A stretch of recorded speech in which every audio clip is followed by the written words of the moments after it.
अस्सलाम वालेकुम। इस वीडियो में हम सीखेंगे C++ में वेरिएबल्स क्या होते हैं। इसको हम प्रैक्टिकली सीखते हैं। सो मैं IDE को ओपन कर लेता हूँ जो कि है मेरे पास कोड ब्लॉक्स। अब यहाँ पर ये बात समझें कि वेरिएबल होता क्या है। वेरिएबल मेमोरी लोकेशन होता है जहाँ पर आप डाटा को स्टोर कर सकते हैं। आप इस तरह से समझ सकते हैं कि वेरिएबल एक कंटेनर है जहाँ पर आप अपना डाटा स्टोर कर सकते हैं। तो यहाँ पर मेरे पास IDE ओपन हो चुकी है कोड ब्लॉक्स। तो यहाँ पर मैं फाइल पर क्लिक करता हूँ, न्यू पर क्लिक करेंगे, देन एम्प्टी फाइल पर क्लिक कर देंगे। यहाँ पर इसको मैं सेव कर लेता हूँ पहले।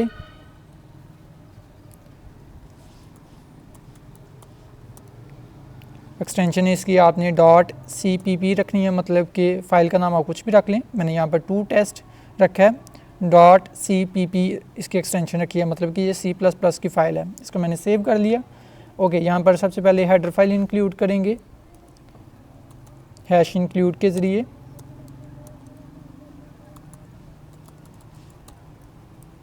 ओके, यहाँ पर यूजिंग नेम स्पेस ऐड कर देते हैं, यूजिंग नेम स्पेस std। यहाँ पर मेन फंक्शन का यूज़ करेंगे। ओके, यहाँ पर मैं वेरिएबल ऐड करता हूँ, इसको मैं सेव कर लेता हूँ। अब यहाँ पर वेरिएबल मैंने ऐड करना है तो उसके लिए वेरिएबल की सबसे पहले डाटा टाइप देते हैं। यहाँ पर फॉर एग्जांपल मैं इंट डाटा टाइप लिखता हूँ। अभी मैं डाटा टाइप के हवाले से भी आपको समझाता हूँ। यहाँ पर मैं वेरिएबल रखता हूँ w। ओके, अब ये वेरिएबल डिक्लेयर हो चुका है, w नाम का वेरिएबल डिक्लेयर हो चुका है और इसकी डाटा टाइप है int. Int means integer. Integer values होती हैं 0, +1, -1, +2, -2, मतलब कि इस तरह की वैल्यूज़ स्टोर हो सकती हैं। मिसाल के तौर पर अगर इसमें मैंने वैल्यू स्टोर करनी है तो मैं w में वैल्यू ये ऑपरेटर यूज़ करूँगा, इसको कहते हैं असाइनमेंट ऑपरेटर। ठीक है, इस इक्वल साइन का यूज़ करेंगे और इस इक्वल साइन को कहते हैं असाइनमेंट ऑपरेटर। और ये असाइनमेंट ऑपरेटर ये वैल्यू ये 24 + 24 वैल्यू है जो कि w में असाइन कर दी जाएगी। ठीक है, आप -24 भी ऐड कर सकते हैं इंटीजर में, क्योंकि इंटीजर जो वैल्यूज़ होती हैं वो माइनस में भी हो सकती हैं, प्लस में भी हो सकती हैं। और ये सिर्फ वो वैल्यूज़ होती हैं जो पॉइंट के बगैर होती हैं। ठीक है, इनमें आप डेसिमल पॉइंट का यूज़ नहीं कर सकते जिस तरह से ये है। अब ये गलत है यहाँ पर, क्यों? क्योंकि इंटीजर में सिर्फ और सिर्फ वो वैल्यूज़ आती हैं जो पॉइंट के बगैर होती हैं। इसको अब मैं सेव कर लेता हूँ। ठीक है, तो अब अगर मैं w की वैल्यू को शो करना चाहता हूँ तो वो किस तरह से करेंगे। मैं यहाँ पर आता हूँ, यहाँ पर मैं एक फंक्शन यूज़ करता हूँ cout और यहाँ पर मैं w लिख देता हूँ और यहाँ पर सेमीकोलन। इसको मैं सेव करता हूँ। यहाँ से आके बिल्ड एंड रन पर क्लिक करेंगे। यहाँ पर आप देख सकते हैं -24 शो हो रहा है, राइट। मैं एंटर प्रेस करता हूँ, ये टर्मिनल स्क्रीन चली गई है, ब्लैक स्क्रीन जो आप देख रहे थे पहले। अब यहाँ पर अगर मैं वैल्यू चेंज करूँ, लेट से मैं यहाँ पर वैल्यू कर देता हूँ 7 और इसको मैं सेव करता हूँ। अब इसको मैं बिल्ड रन करता हूँ तो आप यहाँ पर देख सकते हैं यहाँ पर 7 शो हो रहा है, क्योंकि cout में जो भी लिखा होगा वो यहाँ पर स्क्रीन पर शो होगा, राइट। तो अब ये समझ लें कि यहाँ पर w एक कंटेनर है जो डाटा स्टोर कर सकता है। अभी मैंने कौन सा डाटा स्टोर किया, 7। तो अब ये इस वाले कंटेनर में, मतलब कि w समझ लें एक कंटेनर है या एक मेमोरी लोकेशन है, रैम के अंदर एक ऐसी मेमोरी लोकेशन है जहाँ पर आप डाटा को स्टोर कर सकते हैं। आप कह सकते हैं variable is a memory location where we can store data और इंफॉर्मेशन। तो वेरिएबल की क्या होती है, डाटा टाइप होती है। यहाँ पर मैंने क्या डाटा टाइप रखी है, इंट। इंट मतलब इंटीजर। यहाँ पर मैं फ्लोट भी रख सकता हूँ। तो जो एक वेरिएबल है वो फ्लोट टाइप भी हो सकते हैं। तो फ्लोट में कौन सी वैल्यू स्टोर होती हैं, इसमें पॉइंट वाली वैल्यू आप स्टोर कर सकते हैं। फॉर एग्जांपल मैं इधर 7.87 मैंने स्टोर किया, इसको मैंने सेव किया, इसको मैं यहाँ से बिल्ड रन करता हूँ तो यहाँ पर आप देख सकते हैं यहाँ पर पॉइंट वाली वैल्यू शो हो रही है, ये आप देख सकते हैं। मैं एंटर प्रेस करता हूँ, ये स्क्रीन चली गई और यहाँ से मैं इसकी अगर वैल्यू चेंज करूँ तो देन अगेन आपको दिखाता हूँ 66.32। इसको मैं बिल्ड रन करता हूँ, यहाँ पर आप देख सकते हैं रिज़ल्ट। एंटर प्रेस करते हैं तो ये जो ब्लैक स्क्रीन है ये चली जाएगी। ठीक हो गया।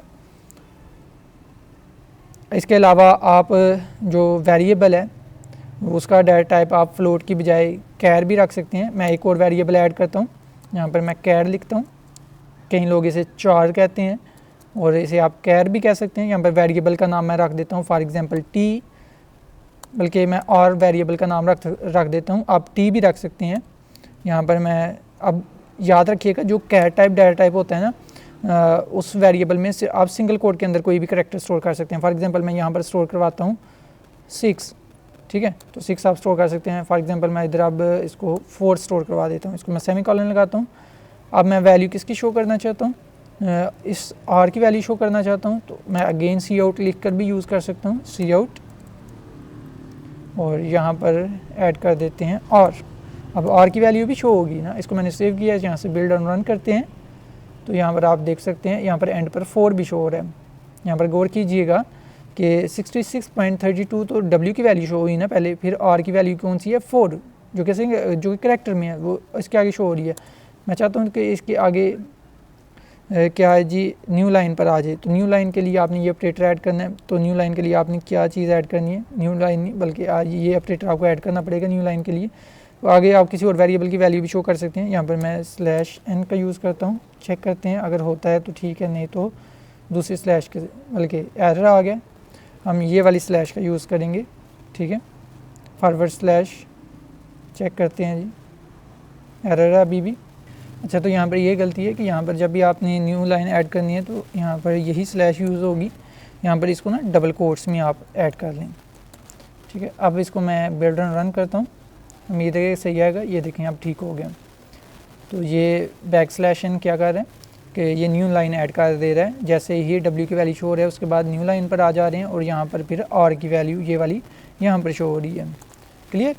फिर आप अगर न्यू लाइन शो करना चाहते हैं तो आप इसके ज़रिए भी कर सकते हैं। अगर आप चाहें तो आप एंड एल लिख दें हाली, तो इससे भी शो हो जाएगा। इसको मैं सेव करता हूँ, बिल्ड एंड रन करते हैं, इससे भी सेम ही रिज़ल्ट होगा। ये देखें, इससे भी सेम ही रिज़ल्ट है। ओके, अगर मैं चाहता हूँ इस आर की वैल्यू के लिए मुझे अलहदा से सी आउट ना लिखना पड़े तो सिंपल सी बात है, यहाँ पर मैं दोबारा से ये ऑपरेटर ऐड करता हूँ और इस ऑपरेटर के बाद मैं आर लिख देता हूँ, तो यहाँ पर आर की वैल्यू भी शो हो जाएगी। ठीक है, इसको मैं सेव करता हूँ, यहाँ से बिल्ड एंड रन करते हैं, तो ये देखें फिर भी सेम ही रिज़ल्ट है। अगर मैं यहाँ से एंड एल एन रेज कर दूँ तो ये देखिएगा, अब इसको मैं बिल्ड एंड रन करता हूँ तो यहाँ पर ये देखें अब पहले W की वैल्यू शो हुई है 66.32 और उसके बाद R की वैल्यू जो कि F4 सिंगल कोट में, तो वो यहाँ पर शो होगी है। ठीक है, तो यहाँ पर एंड एल का भी यूज़ कर सकते हैं आप और उसके बाद R की वैल्यू शो करनी है तो इस तरह से कर सकते हैं। यहाँ से मैं एक और वेरिएबल लेता हूँ जिसकी डाटा टाइप होगी इंट, और इसमें मैं इसका वेरिएबल का नाम रख देता हूँ B और B में ऐड करवा देता हूँ 85, राइट। इसी तरह से आप कोई और वेरिएबल भी बना सकते हैं, मसलन डाटा टाइप उसकी कुछ और भी रख सकते हैं, मसलन स्ट्रिंग डाटा टाइप भी आप रख सकते हैं। यहाँ पर मैं रख देता हूँ रिज़ल्ट नाम का वेरिएबल होगा और इसमें स्टोर होगा कि पास है या फेल है। मैं यहाँ पर लिख देता हूँ पास। तो आपने जो स्ट्रिंग की वैल्यू देनी है वो डबल कोट्स के अंदर देनी है। यहाँ पर मैंने पास लिखा तो ये डबल कोट्स के अंदर है। इसी तरह से याद रहे जो करैक्टर डाटा टाइप वेरिएबल होगा उसमें सिंगल कोट के अंदर सिंगल करैक्टर ही आपने लिखना है। तो इसमें आप मल्टीपल करैक्टर्स लिख सकते हैं तो उसको डबल कोट्स के अंदर आपने लिखना है। ठीक है, तो फॉर एग्जांपल अगर इसमें मैंने P स्टोर करवाना था तो मैंने P लिख देना है, बस ऐसे ही सिंगल करैक्टर ही स्टोर करवाना है। इसको मैं सेव कर लेता हूँ, तो यहाँ से इसको मैं बिल्ड एंड रन करता हूँ। ये देखें यहाँ पर P शो हो रहा है, क्योंकि अब R की वैल्यू क्या है P, और यहाँ पर जाहिर सी बात है W की वैल्यू शो हुई है। फिर उसके बाद एंड एल से आ गया न्यू लाइन पर और फिर R की वैल्यू शो होगी है। अब रिज़ल्ट की वैल्यू मैंने शो नहीं करवाई तो रिज़ल्ट की वैल्यू भी शो करवा देते हैं।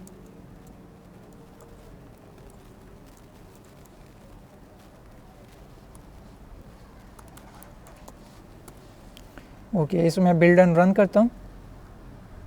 यहाँ पर देखें, यहाँ पर अब पास भी आ रहा है। ठीक है, तो यहाँ पर एंड एल ऐड करेंगे तो इससे भी न्यू लाइन पर हम ऐड कर सकते हैं, इसे भी। ठीक हो गया, इसे मैं बिल्ड एंड रन करता हूँ तो ये आप देखें यहाँ से न्यू लाइन पर आ गए। अगर बात की जाए इंटीजर, अब इंटीजर की रेंज क्या होगी, ये स्पेसिफिक रेंज होती है। तो अगर आप चाहते हैं कि आप बहुत बड़ी रेंज में कोई डाटा स्टोर करवा रहे हैं, ये तो 85 बहुत ही कम अभी डाटा है, तो आप बहुत ही ज़्यादा मतलब अरबों में डाटा को स्टोर करवा रहे हैं, ठीक है, मतलब समझ लें बिलियंस या ट्रिलियंस में डाटा स्टोर करवा रहे हैं। तो उसके लिए आपको ज़्यादा डाटा स्टोर करना है तो हो सकता है इंटीजर उसको सपोर्ट ना करे। तो ऐसे सिनेरियो में आपने क्या करना है, आपने एक वेरिएबल लेना है, मसलन कि मैं यहाँ पर वेरिएबल ले लेता हूँ B2 और इसका डाटा टाइप क्या रखना है, फिर आपने डबल, ठीक है, और आप इसमें आप कोई लार्ज वैल्यू स्टोर करवा सकते हैं। मिसाल के तौर पर यहाँ पर ये मैंने वैल्यू स्टोर करवा दी। अब यहाँ पर अगर मैं डबल की वैल्यू शो करना चाहता हूँ तो यहाँ पर मैं एंडल यहाँ पर भी ऐड कर देता हूँ ताकि न्यू लाइन पर आ जाए, और यहाँ पर मैं इसकी वैल्यू B2 की वैल्यू शो करवा देता हूँ। अब इसे मैं बिल्ड एंड रन करता हूँ, तो चेक करते हैं, ये देखें, ये आई थिंक साइंटिफिक फॉर्म में दे रहा है, मे बी एक्सपोनेंशियल फॉर्म में है ये। तो ये इस तरह से आप लार्ज वैल्यू को इन केस अगर आपने स्टोर करवाना है तो आप डबल डाटा टाइप वाले वेरिएबल का यूज़ कर सकते हैं। इसके अलावा एक और डाटा टाइप होती है जिसका नाम है बूलियन के लिए आप डाटा टाइप, हाँ बूलियन के लिए आप BOOL, ठीक है, ये डाटा टाइप यूज़ करेंगे। यहाँ पर मैं वेरिएबल का नाम रख देता हूँ फ्लैग, और इसमें आप दो ही वैल्यू स्टोर करवा सकते हैं, ट्रू या फॉल्स, ठीक है। इसको एक मरतबा चेक कर लेते हैं कि क्या रिज़ल्ट आता है। मैं यहाँ पे फ्लैग लिख देता हूँ। अब इसे मैं बिल्ड एंड रन करता हूँ